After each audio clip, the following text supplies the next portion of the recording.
ఎవడు మాకు ఈ అభయం ఇవ్వగలడు అని 100 యోజనముల సముద్రం దగ్గరికి వెళ్ళి అడిగారట. అందరూ అక్కడ కూర్చున్నారు. ఇంకేముంది, సముద్రం దాటేస్తే లంకే, వచ్చేసారు అందరూ. తీరా సముద్రపు టొడ్డున కూర్చుని చూశారు. పెద్ద పెద్ద అలలు, పెద్ద పెద్ద తరంగాలు, తిమింగలాలు, రాక్షసులు, అనేకమైనటువంటి జలచరాలు, పాములు, ఇవన్నీ చూశారు. చతికిల పడిపోయారు. చతికిల పడిపోయి మళ్ళీ ఒక్కక్కడ ఊరే నువ్వేమైనా వెళ్ళగలవురా ఈ సముద్రాన్ని దాటి అంటే అన్నాడు.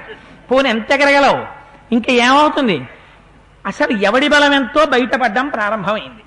అడిగితే ఒక్కొక్కడు లేచి ప్రజెంట్ సార్ అని చెప్పి ఒక్కొక్కడు చతుస్సాగర పర్యంతం గో బ్రాహ్మణేభ్య శుభం అవతు ఆత్రేయ అర్చనాశాన్ని ప్రవర చెప్పుకున్నట్టు ఒక్కొక్కడు తమ బలం చెప్పుకోవడం మొదలుపెట్టాడు. ఏమని, శరభుడు లేచాడు, అయ్యా నేను 30 యోజనములు వెడతాను. వెళ్ళి ఎక్కడ పడిపోతాడు, సముద్రంలో. వృషభుడు 40 యోజనములు సముద్రంలో. గంధమాదనుడు 50 సముద్రంలో. మైందుడు 60 సముద్రంలో. ద్వివిధుడు 70 సముద్రంలో. సుషేనుడు 80 సముద్రంలో.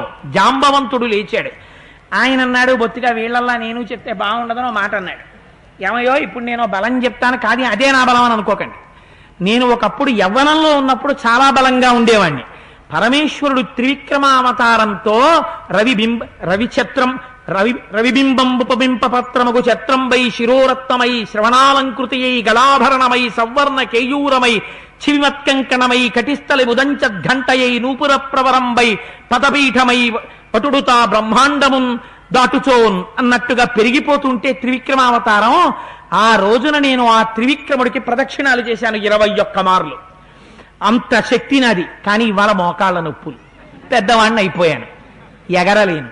ఇప్పుడు నా బలం 90 యోజనాలు, అంతకన్నా వెళ్ళలేను అంటే అంగదుడు లేచి అన్నాడు, నేను వెళ్ళగలను 100 యోజనాలు, కానీ రిటర్న్ జర్నీ డౌట్, తిరిగి రాలేను అన్నాడు. అంటే జాంబవంతుడు అన్నాడు, అయ్యో అది మహాపాపమయ్యా, నహి ప్రేషయితా తాత స్వామీ ప్రేష్య కథంచన భవతాయం జనసర్వ ప్రేష్య ప్లవగ సత్తమా.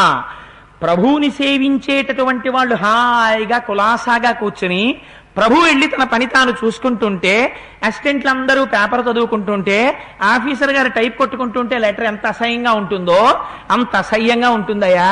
మేము ఇక్కడ కూర్చోవడం ఏమిటి, నువ్వేమో ఆ పని మీద వెళ్ళి చక్కబెట్టుకోవడం ఏమిటి. ఒకవేళ నీకు శక్తి ఉన్నా నువ్వు వెళ్ళకూడదు.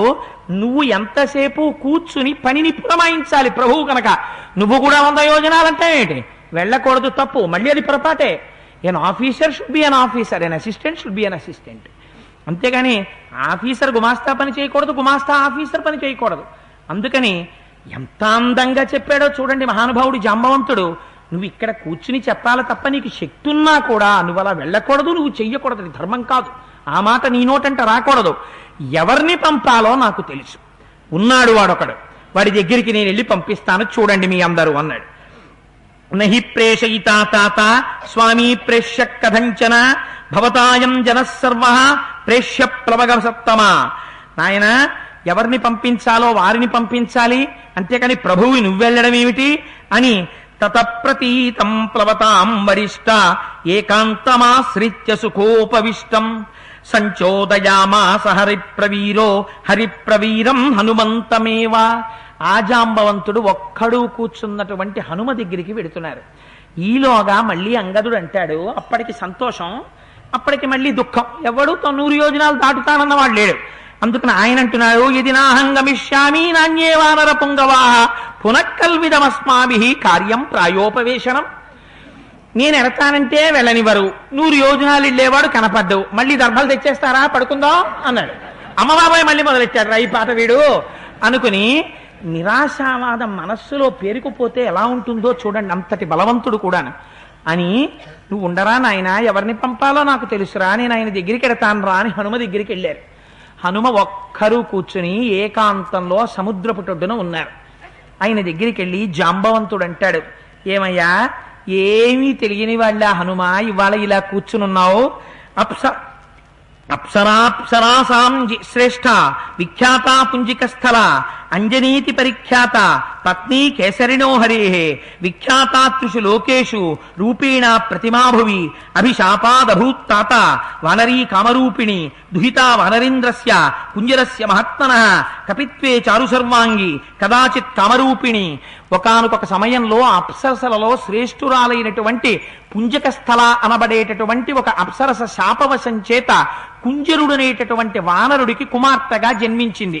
అంజనా అని పేరు పెట్టారు. ఆవిడ కామరూపిణి.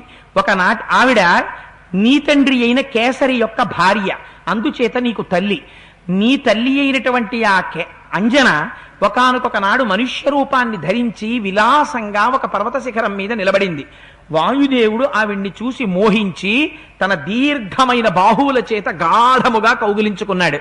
ఆ తల్లంది, ఎవడురా దుర్మార్గుడు నా పాతివ్రత్యమును చెరప చూస్తున్నవాడు, నేను ఏకపత్ని వ్రతని అంది. అంటే ఆయన అన్నాడు, అమ్మా ఇదంతా ఎందుకని? బ్రహ్మగారు ఆదేశించారు తమ తమ యొక్క తేజస్సుల్ని భూమి మీద వానరులుగా పంపమని. అందుకని అమ్మా నీ పాతివ్రత్యానికి భంగం కలగదమ్మా. గొప్ప పరాక్రమమున్నవాడు, బుద్ధిమంతుడు, నవవ్యాకరణ పండితుడు, నత్వా హింసామి శుశ్రోణి మా భుక్తే సుభగే భయం మానసాస్మి గతో యత్పాం పరిష్వజ్య యశస్వినీం వీర్యవాన్ బుద్ధిమాన్ సంపన్నస్తవ పుత్రో భవిష్యతి మహాసత్వో మహాతేజ మహాబల పరాక్రమ లంఘనే పవనే చైవా భవిష్యతి మయా సమః. మహాబుద్ధిమంతుడు, పరాక్రమవంతుడు, నవవ్యాకరణ పండితుడు, నాతో సమానంగా దూకగలిగిన వాడు, ఎగరగలిగిన వాడు, ప్రయాణం చెయ్యగలిగినటువంటి వాడు, ఎటువంటి పరిస్థితులలోనైనా సరే కార్యాన్ని చక్కపెట్టగలిగినటువంటి సమర్థత కలిగినటువంటి వాడు, మహావీరుడైనటువంటి పుత్రుడు, కేవలముగా మానసికముగా నిన్ను నేను చూసినంత మాత్రం చేత నీ కడుపు ఎందు జన్మించనున్నాడమ్మా అని వరమిచ్చారు. ఆ కారణం చేత ఒక గుహలో హనుమా నువ్వు జన్మించావు. నువ్వు జన్మించగానే ఆకాశంలో ఉదయిస్తున్న సూర్యభగవానుండి చూసి తినే ఫలం అనుకుని ఎగిరి ఆ సూర్యభగవానుండి పట్టుకోబోయావు. సూర్యపదానికి అడ్డొస్తున్నామని కోపం వచ్చి ఇంద్రుడు వజ్రం పెట్టి కొడితే నీ ఎడమదవడ సొట్టబడి కింద పడ్డావు. సొట్టబడిన హనుములు కలిగిన వాడు కనుక నిన్ను హనుమా అని పిలిచారు. ఆనాడు నువ్వు భూమి మీద పడిపోతే నీ తండ్రి వాయుదేవుడికి కోపం వచ్చి ఆయన కూడా పెన్ డౌన్ స్ట్రైక్ మొదలుపెట్టాడు. ఆయన కూడా భూమి మీద ఎక్కడా వాయువు వీచడం ఆపేసింది. ఆనాడు ప్రాణులన్నీ సంక్షుభితం చెందాయి. చతుర్ముఖ బ్రహ్మగారు పరుగు పరుగునొచ్చారు. సృష్టి ఆగిపోతోందని హనుమకి వరమిచ్చారు. ఏ అస్త్రము చేత, ఏ శస్త్రము చేత నిన్ను ఎవ్వడూ బంధించలేడు, నీకు ఏ విధమైన అపాయము రాదని వరమిచ్చారు. దేవేంద్రుడు పరిగెత్తుకొచ్చి స్వచ్ఛంద మరణం వరమిచ్చాడు. నీ అంత నువ్వు సంకల్పం చేసి శరీరాన్ని విడిచిపెట్టాలి, కానీ ఒక్క నాటికి నిన్ను పడగొట్టగలిగినటువంటి పురుషుడు ఈ పృథివీ మండలంలో, ఈ బ్రహ్మాండాల్లో ఎక్కడా ఉండడు. అటువంటి వాడివని వరమిచ్చారు. అందుకే ఇప్పటికీ మహానుభావుడు ఎక్కడ రామకథ చెక్కినా, ఎక్కడ రామాయణం చెప్పినా అక్కడక్కడికి ఏదో ఒక రూపంలో వస్తారట. ప్రచ్ఛన్న రూపంలో వచ్చి కన్నుల వెంట నీరు కారుస్తూ రామకథ విని తన్మయత్వాన్ని చెందుతారట. అందుకే ఎక్కడ రామకథ చెప్పబడుతుందో అక్కడికి హనుమ వస్తారు. ఎక్కడ హనుమ అడుగు పెడతారో అక్కడ పవిత్రమై మంగళం అయిపోతుంది. ఆ ప్రాంతంలో మనం కూర్చున్నాం కనుక మన కోరికలు తీరిపోతాయి. చచ్చేవాడు కూడా బతుకుతాడు. అది రామకథకి హనుమకి ఉన్నటువంటి గొప్ప సంబంధం. అందుకున్నటువంటి వరం ఇచ్చాడయా మహానుభావ. నేను ఎన్నో సందర్భాల్లో గరుత్మంతుడు సముద్రంలో ఉన్న పాముల్ని తన్నుకుపోతుండగా చూశాను. నీ తండ్రి వాయుదేవుడు ప్రభంజనుడై వీస్తే చెట్ల యొక్క పెద్ద పెద్ద కొమ్మలని విరిచేస్తాడు, పర్వత శిఖరములను డుళ్ళించేస్తాడు. అటువంటి శక్తి కలిగిన వాయుదేవుని కుమారుడవైనటువంటి నీకుంది ఆ గమన శక్తి, గరుత్మంతుడికుంది. అటువంటి హనుమా ఇవాళ కొన్ని కోట్ల వానరముల యొక్క ప్రాణములు, భవిత, సౌభాగ్యము నీ చేతులలో ఉన్నాయి. నీ వీర్యమును, పరాక్రమమును, తేజస్సును పుంజుకో. ఒక్కసారి నీ అవిక్ర పరాక్రమాన్ని ప్రదర్శించు. 100 యోజనముల సముద్రాన్ని అవలీలగా గడచి ఆవలి ఒడ్డుకు చేరి సీతమ్మ జాడ కనిపెట్టి ఇవతలకి రా. దాని చేత వానరుల యొక్క ప్రాణములు నిలబడతాయి. స్వామి హనుమా, నీ శక్తిని చూపించొక్కసారి అనేటప్పటికీ జాంబవంతుడు ఈ మాట అనగానే పైకి లేచారట. లేచి మేరు పర్వతం ఎలా పెరిగిపోతుందో అలా పెద్ద శరీరాన్ని పెంచేశారు. పెంచేసి ఆయన ఒక్కసారి ఆ కింద వానరులందరూ బొటనవేళ్లంతంత వారైపోయారు. చిన్న చిన్న వారి కింద అంత పెద్ద స్వరూపంతో నిలబడ్డారు. నిలబడంటారు, యదా విజృంభతే సింహో వివృద్ధో గిరిగహ్పరే మారుత స్వరుసపుత్రస్తథా సంప్రతి జృంభతే అశోభత ముఖం తస్యా జృంభమాణస్య ధీమతః అంబరీషమివాదీప్తం విధోమైవ పావకః అభివాద్య హరీన్ వృద్ధాన్ హనుమానిదమిబ్రవీత్ అరుజత్ పర్వతాగ్రాణీ హుతాశన సఖోనిల బలవాన్ అప్రమేయశ్చ వాయురాకాశగోచర యస్యాహం శీఘ్రవేగస్య శీఘ్రగస్య మహాత్మనః మారుతః సౌరసపుత్ర ప్రవనే నాస్తి మత్సమః ఉత్సహేయం హి విస్తీర్ణః మాలికంతమివాంబరం మేరుం గిరిమసంగేన పరిగంతుం సహస్రశః బాహువేగ ప్రణున్నేన సాగరేణ ముత్సహే సమాప్లావయితుం లోకం సపర్వత నదీ హ్రదం ముమోరు జంఘవేగేన భవిష్యతి సముత్థితః సముచ్ఛ్రిత మహాగ్రాసో సముద్రో వర్ణాలయం పన్నగాశనమాకాశే పతంతం పక్షిసేవితే వైనతేయమహం శక్తః పరిగంతుం సహస్రశః ఉదయాత్ర స్థితం వాపి జ్వలంతం రశ్మిమాలినం అనంతమివ మాదిత్య అభిగంతుం సముత్సహే సాగరం శోషయిష్యామి దారయిష్యామి మేదినీం పర్వతాం చూర్ణయిష్యామి ప్లవమాన ప్లవంగమాః మహామేరు ప్రతీకాశం మాం చ ద్రక్షదవానరాః దివమవృత్య గచ్చంతం గ్రసమాన వివాంబరాం ఇదమిష్యామి జీమూత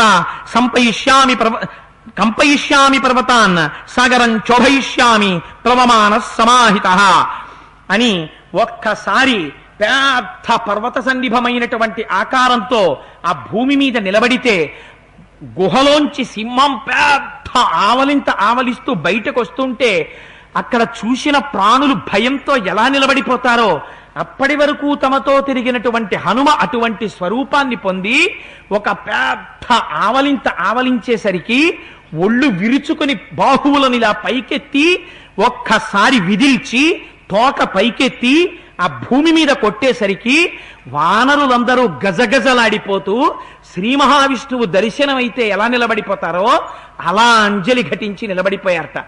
ఆవలించి నిలబడితే కాల్చిన పెద్ద ఇనప పెనం ఎలా ఉంటుందో అటువంటి దంష్ట్రలతో కోరలతో దంతములతో ఎర్రటి ముక్కుతో మహానుభావుడు శోభిస్తూ హనుమ నిలబడ్డారట. ఆయన ప్రతిజ్ఞ చేస్తారు. అక్కడ ఉన్నటువంటి వృద్ధులైనటువంటి వానర వీరులందరికీ నమస్కారం చేశారు. నా తండ్రి వాయుదేవుడు, ఆయన అగ్నిదేవుని యొక్క సఖుడు. వాయుదేవుడు ఎటువంటి గమనంతో వెళ్ళిపోతాడో అటువంటి వాయువేగంతో నేను బయలుదేరుతున్నాను. ఇవాళ నేను బయలుదేరి వెళుతుండగా నాకు అడ్డొచ్చినటువంటి ఏ ప్రాణినైనా సరే నా యొక్క వక్షస్థలంతో గుద్ది పడగొట్టేస్తాను, పర్వతాల్ని చూర్ణం చేస్తాను, సముద్రాన్ని కలయ తిప్పేస్తాను, నా బాహువుల యొక్క శక్తి చేత ఈ సముద్రాన్ని తిరగతోడేస్తాను, పర్వతాల్ని కదిపేస్తాను, శిఖరాల్ని ఊపేస్తాను. 100 యోజనములు కాదు, 10,000 యోజనములైనా సరే కొన్ని వేల మార్లు అటువైపు నుంచి ఇటువైపుకి దాటుతాను. సూర్యుడు ఉదయిస్తుండగా భూమి నుంచి ఆకాశంలో కెడతాను, సూర్యుడి సమీపంలో నిలబడి నమస్కారం చేస్తాను, మళ్లీ కిందకొస్తాను. మళ్లీ సూర్యుడు అస్తమించడానికి పశ్చిమ దిక్కు కెడుతుండగా మళ్లీ సూర్యుడి దగ్గరికి ఎడతాను, మళ్లీ నమస్కారం చేసి కిందకొస్తాను. వాయుదేవుడిది ఎంతవంటి బలమో నా బలం అటువంటిది. గరుత్మంతుడు సముద్రం మీద తిరుగుతుండగా గరుత్మంతుడి చుట్టూ కొన్ని వేల సార్లు ప్రదక్షిణం చేస్తాను. సముద్రానికి ఉత్తర దిక్కున కూర్చుని లేచి నా శరీరాన్ని పెంచి వంగి దక్షిణ దిక్కునున్న సముద్రాన్ని నా చేత్తో ముట్టుకుంటాను. ఆకాశంలో నేను ప్రయాణం చేసి వెళ్లిపోతుంటే సమస్త భూతములు గజగజలాడిపోతాయి. నేను వెడుతున్నప్పుడు ఆకాశాన్ని తీవ్రమైన దంష్ట్రలతో కూడిన నా నోటితో తాగినట్టుగా తాగుతూ వెళ్లిపోతాను. మేరుపర్వత శిఖరాలకి కొన్ని వేల మార్లు ప్రదక్షిణం చేస్తాను. రావణాసురుడు ఈ భుజాతండానికి 10 తలల కీటకం, వాణ్ణి కొట్టి చంపేస్తాను. లేదా లంకని పెళ్లగించి చేతితో పట్టి సముద్రానికి ఈవలి ఒడ్డుకి తీసుకొస్తాను. ప్రస్రవణ పర్వత శిఖరముల మీద కూర్చున్న రామచంద్రమూర్తి యొక్క పాదాల విందముల యందు లంకని విసిరాతలు మారేస్తాను. రామచంద్రమూర్తే చూస్తారు రావణుడేమిటో. ఇక నా యొక్క పరాక్రమం ముందు నిలబడగలిగిన వాడు లేడు. నేను బయలుదేరుతున్నాను. నాకు అడ్డు రాగలిగినటువంటి వాడు ఈ బ్రహ్మాండములో లేడు. చతుర్ముఖ బ్రహ్మగారు దేవేంద్రుడు చెరక ఆసనం మీద కూర్చుని మధ్య ఆసనంలో అమృత భాండాన్ని పెడితే ఇద్దరి మధ్యలోకి వెళ్లి చెరక చేత్తో ఇద్దరిని అడ్డగించి అమృత భాండాన్ని తీసుకురాగలను. అవిక్ర పరాక్రమంతో బయలుదేరుతున్నాను అని ఎర్రటి ముఖంతో తీవ్రమైన కోరలతో పరిగల వంటి బాహువులతో తెల్లటి గోళ్లతో పుంజుకున్నటువంటి పరాక్రమం కలిగినటువంటి తొడలతో ఈ భూమి నేను ఇక్కడ నిలబడితే తట్టుకోలేక కుంగిపోతుంది. అందుకని మహేంద్రగిరి పర్వత శిఖరముల మీద నిలబడి పాదములను ఊంచి బయలుదేరుతాను అని పర్వత శిఖరములను ఎక్కుతుంటే అక్కడున్న గంధర్వులు విద్యాధరులు ఎగిరి లేచి పారిపోయారట. ఆ పర్వతం కంపించిపోయిందిట, చెట్లు పడిపోయాయిట, మృగములన్నీ దిక్కులు పట్టి పారిపోయాయిట. పావులు కలుగుల్లోంచి బయటికొచ్చి తలకొక దిక్కు వెళ్ళిపోయాయిట. అటువంటి స్థితిలో స్వామి హనుమ మహేంద్రగిరి పర్వత శిఖరముల మీద స్వేచ్ఛగా అటు ఇటు తిరుగుతుంటే కింద నుంచి జాంబవంతుడి యొక్క ఛత్రఛాయలలో ఉన్న ఆ వానర సైన్యం అంతా మహానుభావ ఋషుల యొక్క ఆశీర్వచనము చేత, గురువుల యొక్క ఆశీర్వచనము చేత, దేవతల యొక్క ప్రభావము చేత ఏ విధమైన ప్రతిబంధకము లేకుండా 100 యోజనముల సముద్రమును గడచి ఉత్తర దిక్కు నుండి దక్షిణ దిక్కుకి చేరి సీతమ్మ తల్లి జాడ కనిపెట్టి తిరిగి నువ్వు ఎప్పుడొస్తావా అని ఒంటి పాదం మీద నిలబడుంటాం. హనుమ, ఇన్ని కోట్ల వానరులకి ప్రాణము పెట్టినటువంటి వాడిగా కీర్తి గడించదవుగాక, నీకోసమని పుణ్యకర్మలు చేస్తూ ఇక్కడ నిలబడతామని కైమోడ్చి నమస్కరిస్తుంటే సవేగవాన్ వేగ సమాహితాత్మ హరిప్రవీర పరవీరహంత మనస్సమాధాయ మహానుభావో జగామి లంకాం మనసా మనస్వి.